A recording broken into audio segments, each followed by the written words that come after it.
So you're listening to the Israel Connexion on JA Community Radio, broadcasting live on 88 FM and streaming over the internet at j-air.com.au.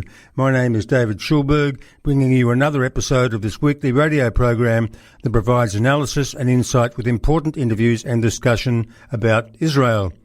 Welcome, listeners. I have a couple of great guests today. First up will be Dr. Adi Schwartz, a specialist in the Palestinian-Israeli conflict, and Selina Di Viroli, who attended the disgraceful meeting of the student body at the University of Sydney last week that was condemning Israel. Dr. Adi Schwartz is a research fellow at the Ben-Gurion Research Institute for the Study of Israel and Zionism and the Institute for the Study of Global Anti-Semitism and Policy. He co-authored with Dr. Einat Wolf The War of Return, How Western Indulgence of the Palestinian Dream Has Obstructed the Path to Peace. So welcome to the Israel Connexion, Adi. Thank you very much for having me.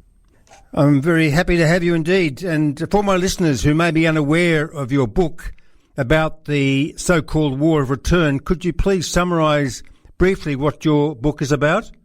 Yes. So both me and Einat, my colleague, my co-author, were interested to know, after so many years of negotiation since the 90s, why didn't we still arrive to a peace agreement with the Palestinians? There were so many rounds of negotiations, mediators coming and going. And while most of the attention of the international media, and I would say even of diplomats, of foreign ministries, of American presidents, was about the territories, the settlements, and there were always attempts to find solutions regarding the territorial aspect of the conflict, there was little, if any, attention to the issue of the refugees, which, surprisingly or not, for the Palestinians is much more important than the establishment of their own state. So we went on to understand and to research and to try to find out first, how come we have arrived to a point that after 75 years, we still have refugees from the war of 1948. You know that there were many refugees in the world in the 40s, but only the Palestinians remained refugees and the number only increased. So that was, a mystery or a question that we asked ourselves. And then we tried to understand, what does it mean for the Palestinians to be a refugee? How central it is for them? Why are they not willing to give it up, what they call the right of return? And what are the implications for our conflict? Our understanding was that, unfortunately, the Palestinians still do not recognize the right of the Jews to have their own state next to the Palestinians. So the Palestinians are not interested in creating their own state, what we call the two-state solution, next to Israel, but instead of Israel. And the issue of the refugees is, I think, the core issue, which shows you both the understanding of the Palestinians of the conflict, how they view the conflict, and also, ultimately, how they want to solve it. So this is, in a nutshell, the content of the book. So both you and Einat Wolf are prominent Israeli liberals, and you have been an author in the past fairly frequently on Haaretz. But you argued now that for the conflict to end, Palestinians must come to terms with the fact that there will be no right of return. That's what you were saying in an online discussion with Lynn Julius at the end of last year. Lynn Julius from the Harif UK Association of Men and Jews. So are you saying that should be no right of return whatsoever, not even a partial return of some refugees? Yes, exactly. I think that, first of all, you have to understand what role and what part is the issue of the right of return. Now, I think that Western people, or at least some of us in the West, tend to look at issues very practically.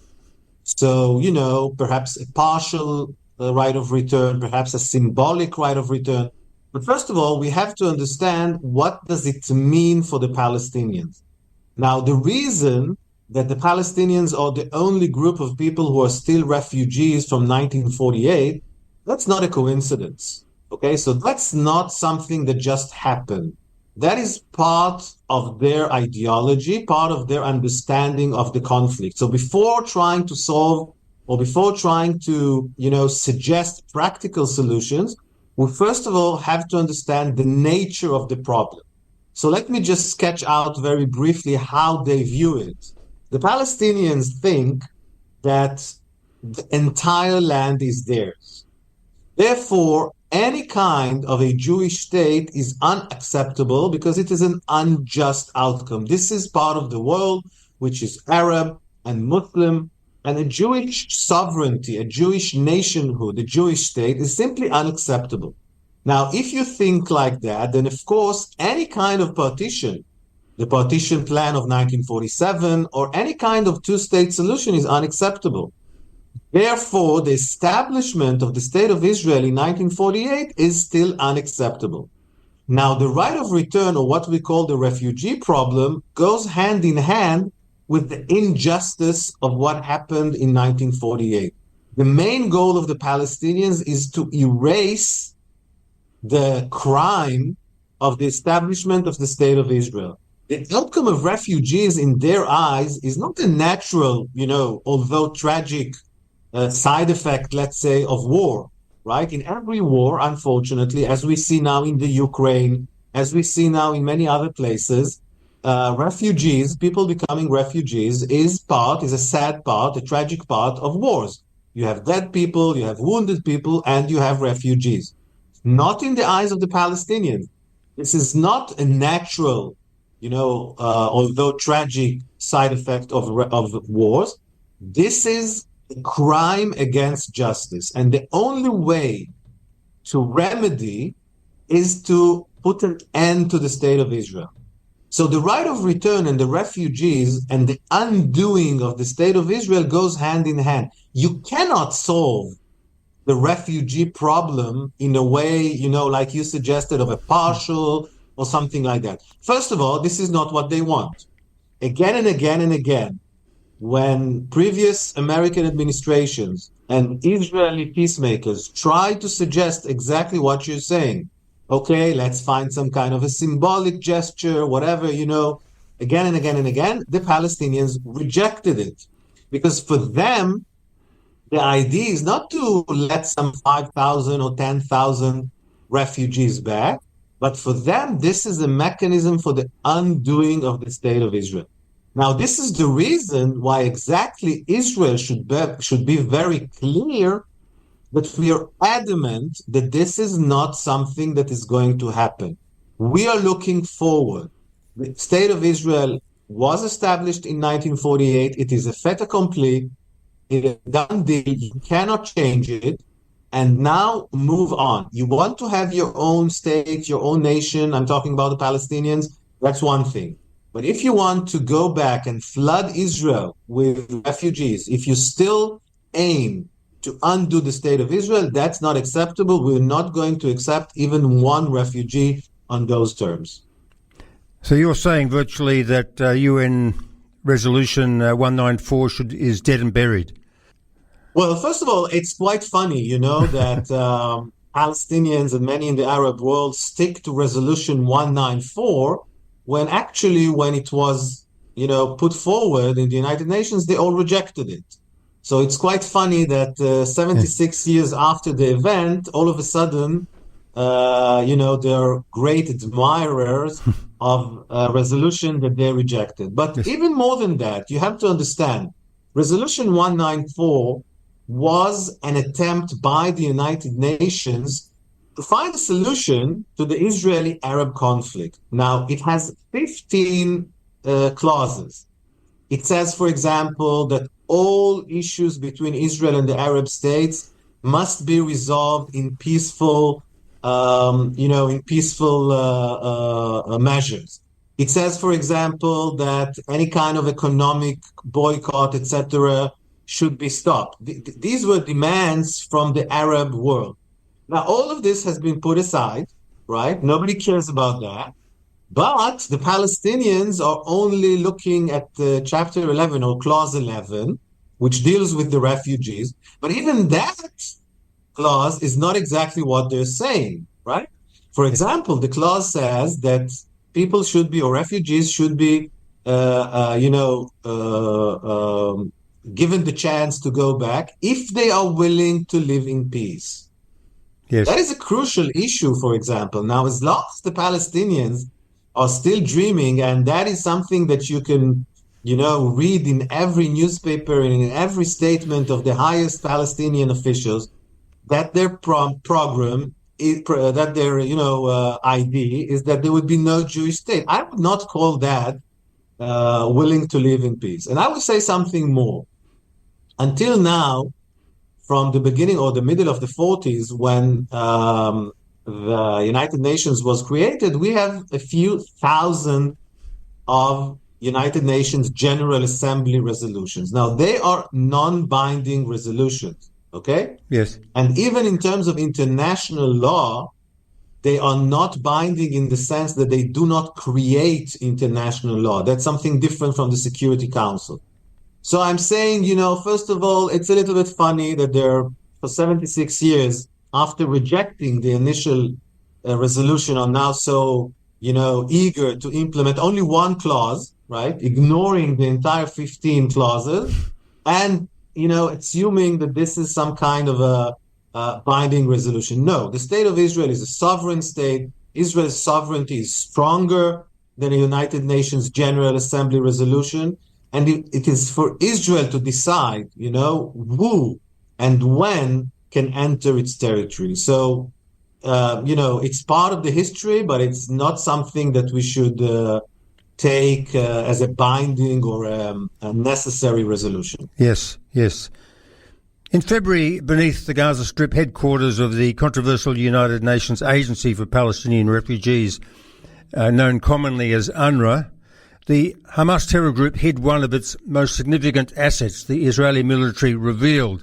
Yet the world was not swayed into realising how complicit UNRWA had been with its liaisons with Hamas. Now, why does such incriminating evidence not convince nations around the world that UNRWA is an organisation in bed with Hamas and still end up financially supporting it?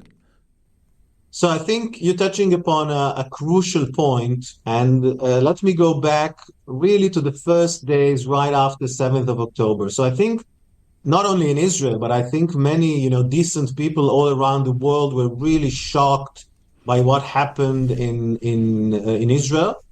But very quickly, and if you remember, even the American president, Joe Biden, said, I don't know if it was really on the 7th or on the 8th of October, but he said something very important. He said, Hamas does not represent the Palestinians. So he made some kind of a distinction. So yes, and he was, I believe him. He said, Hamas is a terrible, he said Hamas is like ISIS. He was shocked and outraged, etc., etc. But very quickly, he made a crucial distinction, which I think is wrong, between Hamas and the Palestinians. So you have Palestinians living in Gaza, and then you have this kind of a militia, Hamas, which somehow controls and was even elected, right? Remember? Yes. In Gaza, but somehow they're not connected. So you have this peaceful Palestinians who only, their only care is to go to work and to have the decent living, etc., etc. And then you have some kind of a crazy militia. I don't know, perhaps they came from the moon or from somewhere in Africa and just took over this poor population. And there's a distinction. So yes, you have to fight Hamas, but then again, the population is uninvolved, right? You have civilians, etc., etc. Now, that would be very nice. I would be very happy if that description was right, but unfortunately, this is not the case. The problem, and we have so many evidence, I'll just give you a few. Every poll that has been conducted in the Palestinian territories, in Gaza and in the West Bank since 7th of October, has shown tremendous, overwhelming support of Hamas. So in the Gaza Strip, it is at least 50%, but perhaps also even 60 or 70%. And this is 10 months or a few months after, the IDF has started the war. So they're paying the price, Some of them or many of them had to leave their houses, etc., but they still believe in the cause of Hamas. When you ask them, was 7th of October a good thing, or do you support it? They would say yes. So that is a main problem. Now, how does it connect to UNRWA?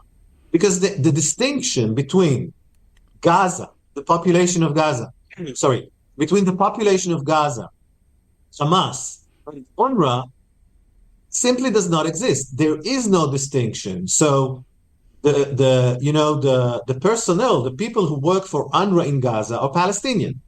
You have some 12,000 people who work for UNRWA. Now, if you have 60 or 70% support for Hamas among the population of Gaza, then, most naturally, you have at least 60 or 70% among the workers of UNRWA who support Hamas. That should not come as a surprise.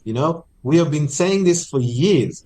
People think because UNRWA starts with the letters UN, that this is some kind of a neutral, perhaps Norwegians or Swiss or Australian people, keeping the peace in an African country, and they are somehow neutral, right? They have no interest. No, the case of UNRWA is different. UNRWA is 99% Palestinian. By the way, this is in a very strong contrast than any other UN organization.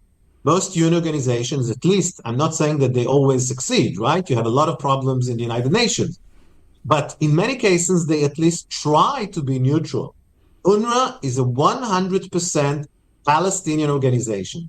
Now, as I said before, their ethos, their narrative, what they believe, okay, these are Palestinians from, this is like your John Doe. So they believe what most Palestinians believe. They believe that the state of Israel should not exist. So at the minimum, right, they share the ideology of Hamas. And of course, some of them take up arms, help Hamas, store weapons, etc. So of course, they're totally in bed.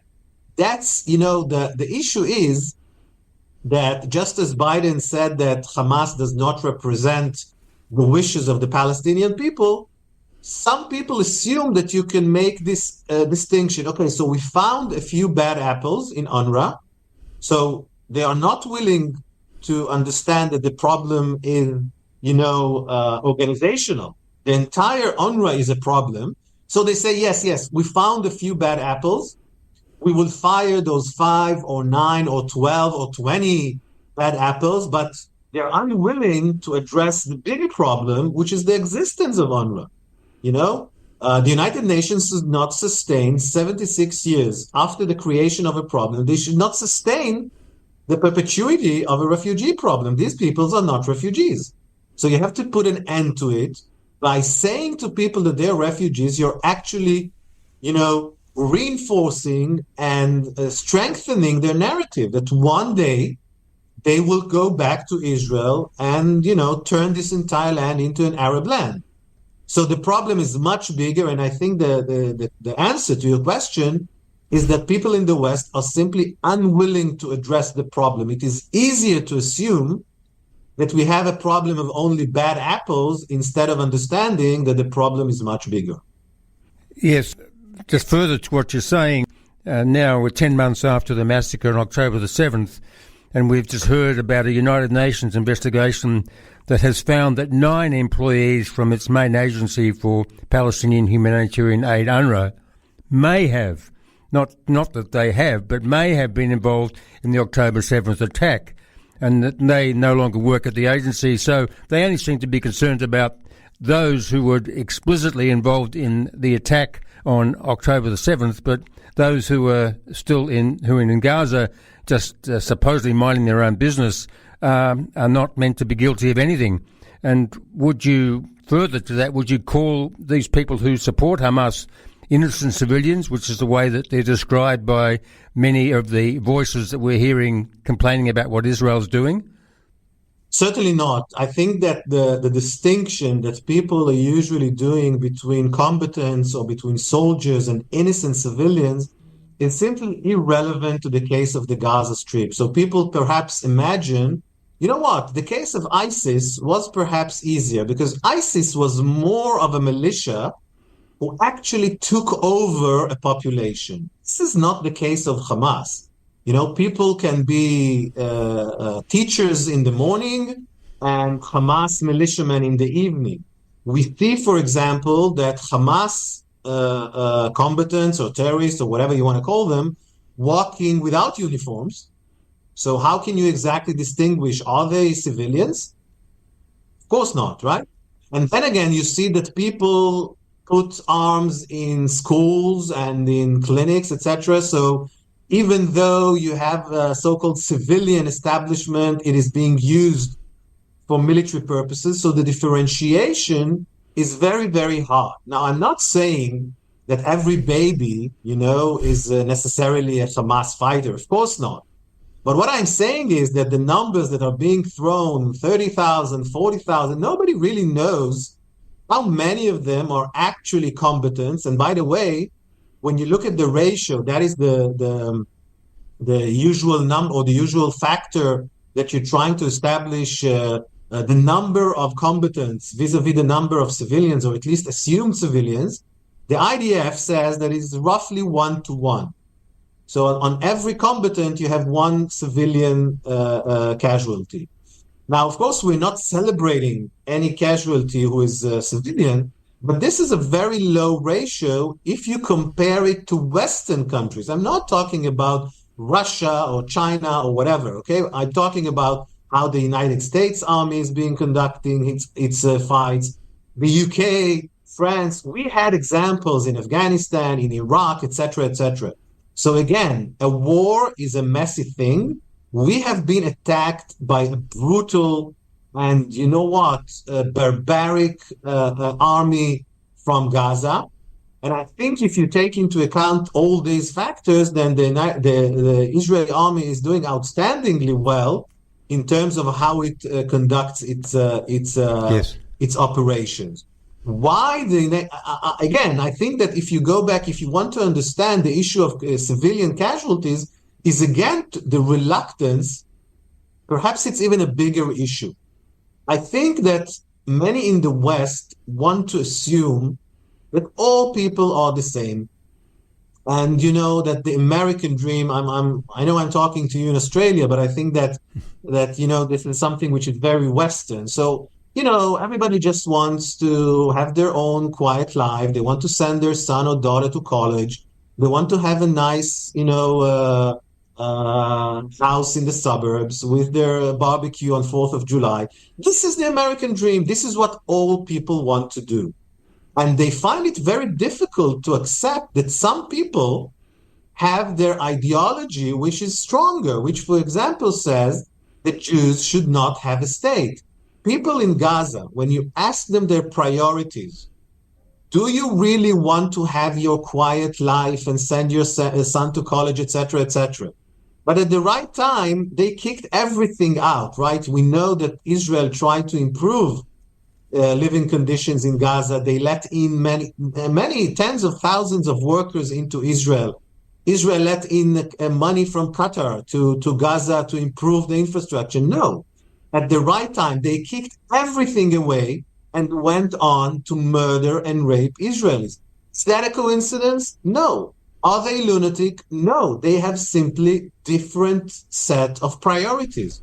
Now, I think that this is something that the West finds very difficult, or some in the West find very difficult to accept. And by the way, since UNRWA is actually a Palestinian organization, many in the West cannot grasp that UNRWA is actually complicit in this attempt for genocide.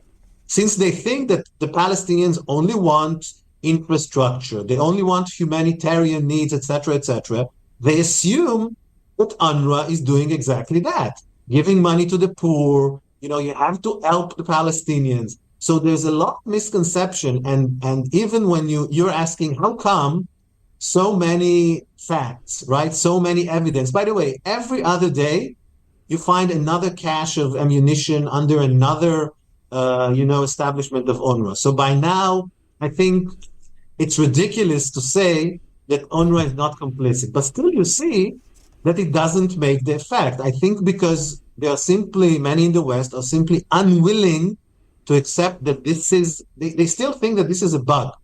They don't understand that this is a feature, okay? The Palestinians want to undo the state of Israel. UNRWA is a main tool for that. If you've just tuned in, I'm speaking with Dr. Adi Schwartz, a specialist in the Palestinian-Israeli conflict. Adi, the Knesset is advancing 3 bills aimed at shutting down UNRWA's operational capabilities. Can you tell us what these bills are and what they will potentially achieve? Yes, so there are a few bills in the Knesset, and I think that their attempt, or I'll say a few words about them. One wants to designate UNRWA as a terrorist organization, and once you designate UNRWA as a terrorist organization, it means that you, of course, cannot cooperate with it, you cannot have any connections with it. It has implications in terms of banking, because UNRWA operates with and within Israeli territory. They come and go from Ben Gurion Airport, etc., etc. So there's a lot of connections between the Israeli army, the Israeli Ministry of Foreign Affairs, the Israeli government, and UNRWA. So if the Knesset designates UNRWA as a terrorist organization, all of this has to stop.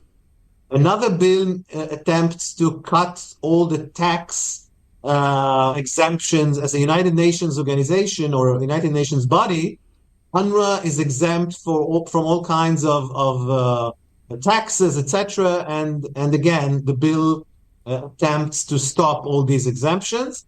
And there's another bill which aims to stop, because UNRWA has their headquarters inside Israel, not in the Gaza Strip, not in the West Bank, but in Western Jerusalem. So another bill attempts to or wants to kick them out of their headquarters in Israel.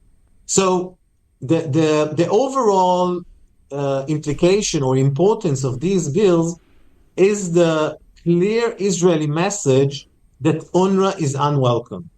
UNRWA is an organization which has to be closed today, okay? Not tomorrow, not the day after tomorrow. It had to be closed in the 50s, and every day it's a crime, really, against any kind of peace or future peace between Israelis and Palestinians. So the implication is that UNRWA will have problems in operating in Israel. Now, I think that Israel should be very vocal and very clear. By the way, not only the Knesset, but the Israeli government should be very clear, should go on a diplomatic campaign all around the world to explain exactly what we've just been talking right now, that UNRWA has a detrimental effect. Really, seriously, if you read our book, of course, but if you look back at the history of the conflict, you cannot overestimate the detrimental effect of UNRWA on the lives of people. Really, people have, both Palestinians and Israelis, were being killed. That's a serious issue. It's not just something that you talk about. People at the end are paying with their lives. So I think that these are important bills in the Knesset. I hope they will be, passed, and it should be part of a larger campaign to shut down UNRWA. Yeah, I can't see any reason why they wouldn't be carried by the Knesset, but we'll wait and see. In Australia, we've seen our Labor government restore funding to UNRWA. On the other hand, the United States has historically been the largest financial contributor to UNRWA, but now they have, in the US Congress, suspended funding to UNRWA until March 25th next year. How seriously affected is UNRWA by the financial shortfall it is experiencing, would you say? Indeed. UNRWA, the budget of UNRWA, so the Americans, the United States, were responsible for about 1/3 of the budget of UNRWA. So out of $1 billion annually, they contributed something like $300 million US. So it's significant. And UNRWA, at least, by their public statements, say that they are in very difficult conditions. They have just published, I think last month, a report saying that they are able to operate until the end of this September, meaning next month, but after that, they will have problems. Now, first of all, you have to take that with a grain of salt, because this is a chronic problem with UNRWA. Every year they say they don't have money, and we still have them with us. So that's one thing. Another issue is that sometimes other countries in Europe, for example, Germany, the UK, Brussels, the EU, are, putting more money. So they somehow try to compensate for the money that the Americans took away, and they are themselves giving more money. So it's still too early to see. I don't think that UNRWA will be shut down. I think that there are strong forces who want them to continue. I think it's a very good move by the Americans because it puts pressure on them. And, there's no better way than to use your money. Because, the UNRWA is not getting money from the UN budget. UNRWA has to, so their budget is not secure. Each year, they have to go again and again to the donor countries. That's about 10 or 15 Western countries. Again, the Americans, the British, the German, the Australians, the Europeans. And they have to take money. They have to, solicit money each year again and again. I hope it will have an effect. But the problem is that somehow UNRWA manages to survive, as we see, for the last 75 years. I think much more pressure should be put on them, and hopefully we will succeed. It will be a great achievement for the security of the Middle East, and certainly for the chances of peace. Yes, we've been striving to see the elimination of UNRWA, even though there's been a bit of vacillation in that regard, because there's been the belief that the poor people of Gaza needed UNRWA in order to be able to survive, that they were a benevolent body that was helping them get fed and educated. But we haven't quite seen the killer blow struck yet. We may have thought it might have happened as a consequence of October the 7th. But I suppose we just have to keep fighting, don't we, Adi? Certainly. And let me just say something about the issue of the, Palestinian poor people. It's really interesting because if you look at October 7th, it is quite clear that the people who were behind, Palestinians, right, who were behind October 7th were unfortunately very capable people. They, spent years and years of building infrastructure under the Gaza Strip. Now, I don't know if you know, but in Israel there's a joke. We still don't have an underground train in Tel Aviv, right? But from the 60s, they're planning to build an underground train. Now, the people of Gaza, the Palestinians have managed to build this infrastructure of tunnels in 10 years. So someone had to build them, someone had to construct them, they had to have engineers, they had to have all this equipment, they had to plan such an atrocity. Of course, it's an atrocity, but what I'm trying to say is that these are unfortunate. They are capable people. They are not weak people. The problem is they were with their priorities, not with their capabilities. And what the West is doing is even, another sin on another sin. They're actually saying, okay, we'll take care of everything, of your health, of your welfare, and you can have all the time in the world to plan how you kill Jews.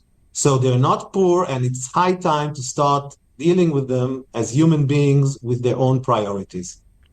Yes, I absolutely agree with what you've been saying, Adi, and I appreciate you talking to us on the Israel Connection and giving us such a great insight into what should be happening as far as UNRWA is concerned. Thank you very much for talking to us today, Adi, on the Israel Connection.